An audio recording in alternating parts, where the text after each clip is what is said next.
The boy at the back of the class, chapter 21, the neighbours and the news. Sometimes grown-ups can be so confusing that they make you scratch your head. When Officer Martina took me home, Mum was the angriest I have ever seen her before. At first it was scary because she kept shouting things like, "I can't believe you did this," and "What if something had happened to you?" But then she would hug me and hold me so tight that I thought my bones were going to be crushed. I wasn't quite sure if I was being told off or not. When she had calmed down, Mum made me hot soup and told me to tell her everything. So I told her about Amit's pictures and about the man and the woman on the bus, of what the man and the woman on the bus had said about the gates and the greatest idea in the world and the emergency plan and everything that had happened in front of the Queen's Palace. Mum was quiet while I talked, and then after I'd finished telling her everything, she sat still for a long time and didn't say anything at all. I was too scared to say anything else, so I sat on my hands and stared at the table. Finally, Mum opened her mouth to say something, but then the doorbell rang. "Who's that, I wonder?" Mum said. When she opened the door, Mrs. Gillingham, the neighbour who lived next door to Mrs. Abbey, was standing outside. She wears lots of necklaces and bright pink nail varnish and long dangly earrings. I like her because she smells like puff pastry, and at Christmas she always gives me a stocking filled with sweets. "Oh, hi, love," she cried out Mrs. Gillingham. She gave me a hug. "Thank goodness you're back safe and sound. But my, that was brave of you, wasn't it? The woman on the news said it was so you could help the refugees." "Sorry, Mrs. Gillingham," said Mum, frowning. "Did you say you heard about it on the news?" "Ooh, it's all over the telly. All over it." And Mrs. Gillingham excitedly. "I expect you'll hear from reporters soon." "Well, yes. Thank you for letting us know, Mrs. Gillingham." Mum started to close the door. "We'd better get some rest. It's been a long day." She waved Mrs. Gillingham out of the door and then looked down at me. The news. Just then the doorbell rang. "Who is it?" called out Mum. "It's Mr. Rashid," came a man's voice. There was a loud "ouch" before he added, "and Mrs. Rashid." Mum looked at me in surprise and opened the door again. This time, exactly where Mrs. Gillingham had been standing, were Mr. and Mrs. Rashid. They lived one floor below us and have twins. You can tell when they're home because they always leave the pushchair in the landing. It's too big to fit through their front door. We usually only ever see them in the lift or when they need help getting the pushchair out of the main door.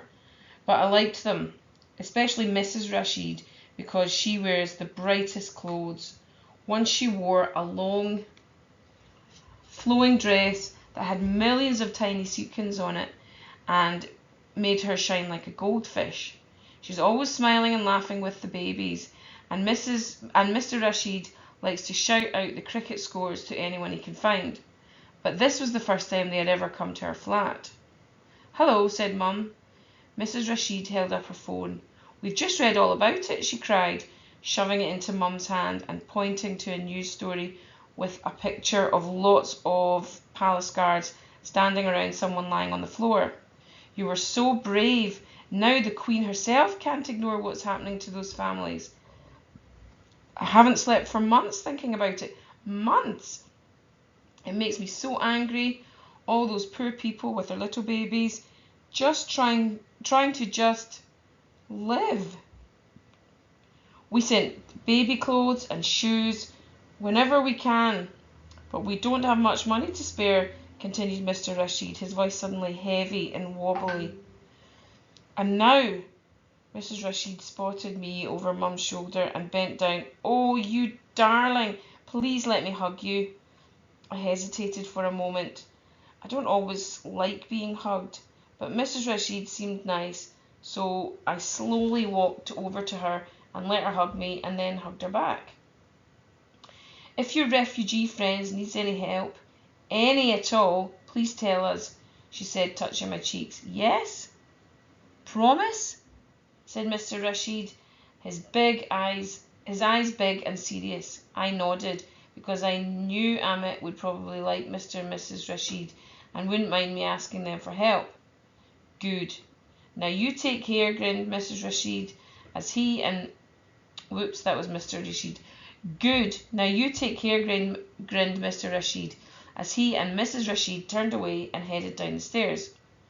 Well, this is turning into quite a day, isn't it? Laughed my mum, looking down at me and giving my shoulders a squeeze. But before she could close the door, Mr. Gregg's huge head suddenly popped in. I took a step back and hid behind my mum, because I don't like Mr. Gregg's at all, even though he always dresses in a suit and takes his hat off whenever he sees anyone he likes. I can tell Mum doesn't like him either, because she never says hello to him when we see him, and my mum always says hello to everyone, even the man who sleeps in the doorway of Mr. Polsky's shop on the corner of our road. Yes, Mr. Greggs, what can I do for you? Asked Mum in her most polite voice. She only ever uses that voice when she talks to people she doesn't like Aunt Christina or the man with the clipboard who calls himself landlord.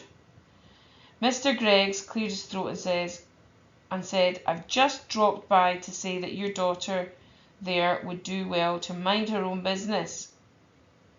Daughter? Her business? Those pesky refugees are only here because they want a piece of our benefits pie. She ought to know better, and you ought to have taught her better. I looked up at Mum's face and saw that it had gone as white as one of her dinner plates as she stared at Mr. Greggs without blinking. Have you finished? She said in a voice that was so cold I didn't recognise it. All I'm saying is that your child was nearly killed today for immigrant pests that want the easy life without having to work a day for it. I mean, I know you're not exactly white, but you've been here long enough to know better. Surely. Mr. Greggs, that is quite enough, said Mum, her voice cold and formal. Her eyes had narrowed and her hands had become tight little balls. You and your views are not welcome here. Please leave. And taking a step back, Mum slammed the door just as loudly as she could, so that 1 second Mr. Greggs was there and the next second he wasn't. We could hear him ranting at us from the other side, but after a few seconds his voice started to get fainter and fainter. Despicable man, muttered Mum, clicking her extra bolt to shut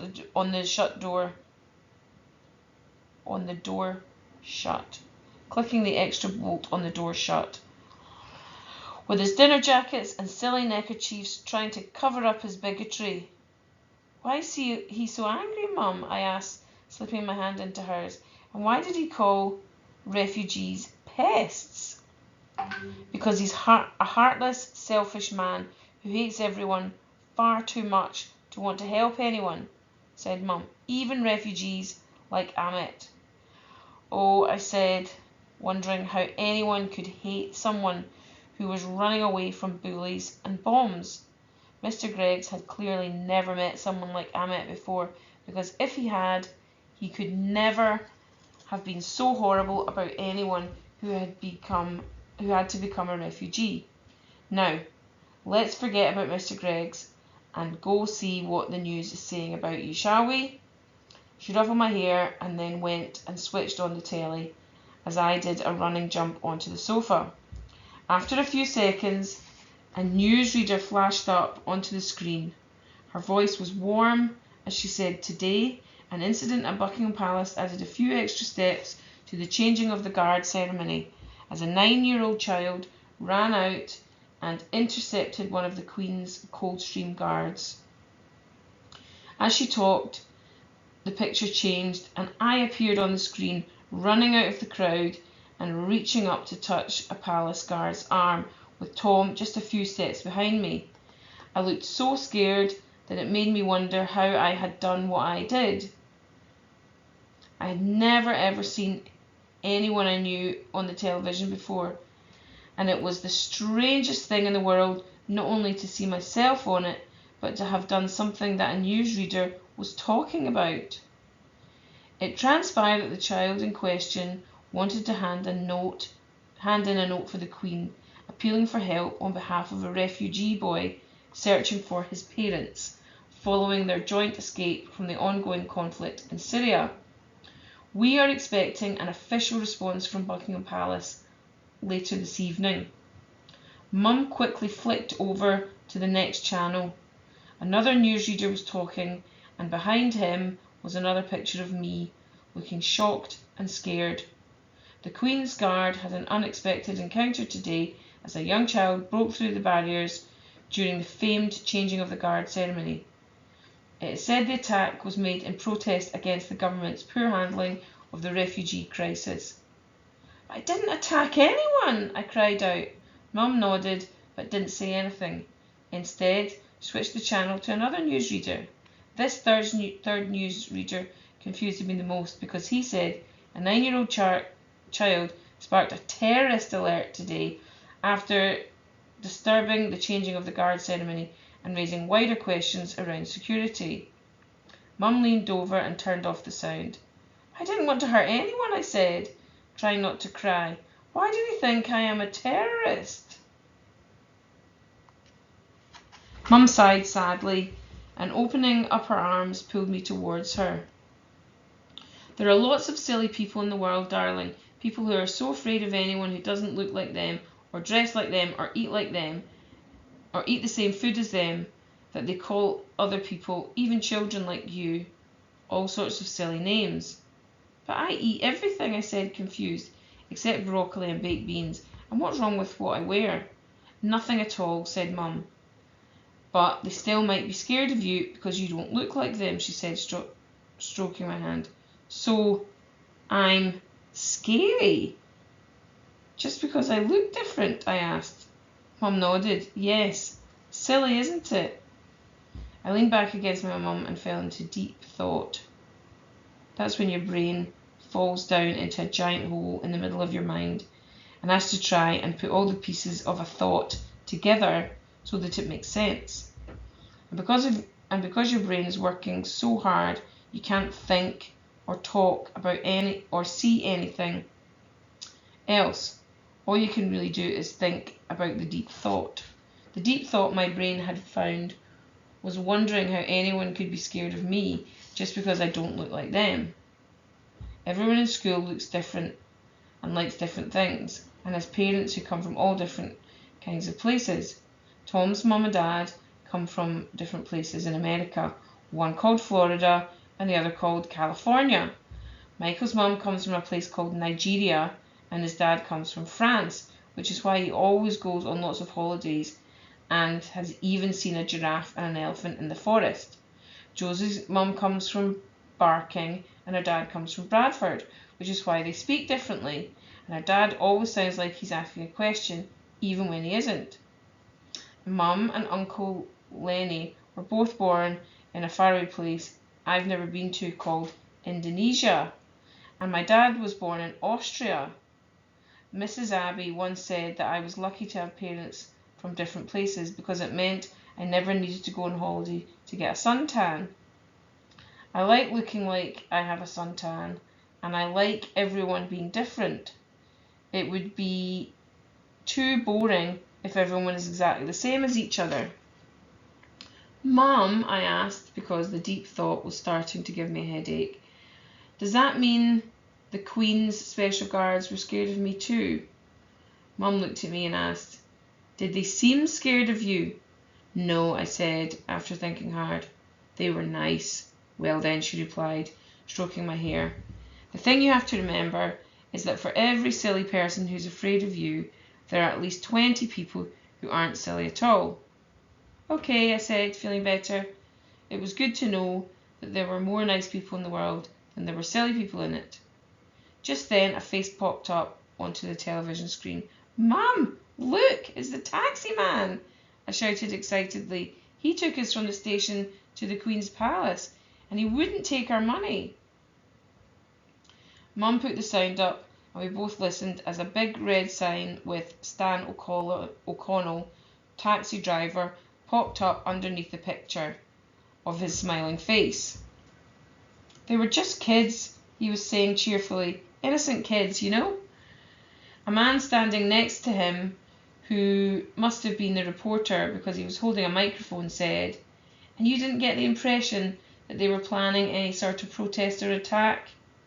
Mum made an angry sound in her throat, and I saw her shake her head. But Stan, the taximan, smiled and said, "I didn't get that impression because that wasn't what happened. You can ask another 5 times though if you like."